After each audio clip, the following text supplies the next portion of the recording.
রাজ্যের দিকটা বিশেষ সমস্যা হয়, মদমাতালের একটু উপদ্রব হয়।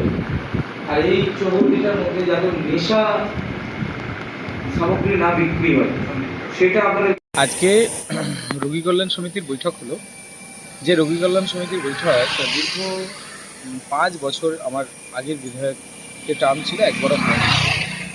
আমি বারবার বলেছিলাম, তৎকালীন সময় তৃণমূল সরকার এটা করতে দেয়নি আমাকে।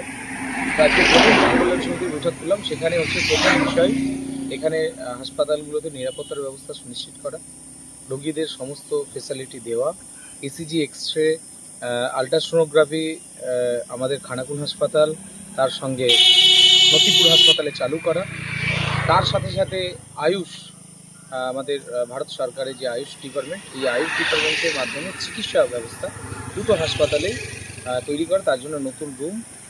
বিশেষ করে খানাকুল হাসপাতালে আমি খানাকুল 2 পঞ্চায়েত সমিতির অন পয়েন্ট থেকে কথা দিয়েছি যে এখানে বেশ কিছু এসি আমরা লাগিয়ে দেবো, যাতে করে এখানে রোগীরা যারা রয়েছে, বিশেষ করে মহিলারা, পুরুষরা তারা ভর্তি হচ্ছে, ডাক্তার থেকে মেডিসিন বিভিন্ন ক্ষেত্রে নষ্ট হয়ে যাচ্ছে, রোগীরাও ভীষণ সমস্যার মধ্যে পড়ছে প্রচণ্ড গরমে, তাই কিছু এসি আমরা ব্যবস্থা করে দেবো।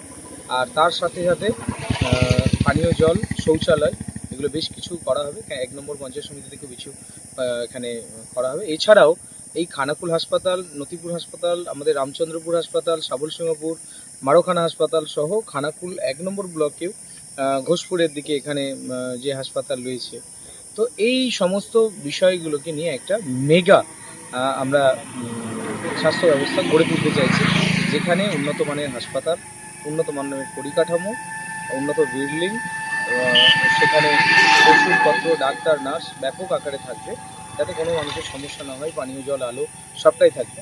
তো সেটা বিশেষভাবে আমি একটা প্রপোজাল আজকে তৈরি করতে বলেছি, সেটা আমি আমাদের মুখ্যমন্ত্রী মাননীয় শুভেন্দু অধিকারী মহাশয়ের কাছে এটা পাঠাবো, যাতে করে স্বাস্থ্য ব্যবস্থার এখানে উন্নতি হয়।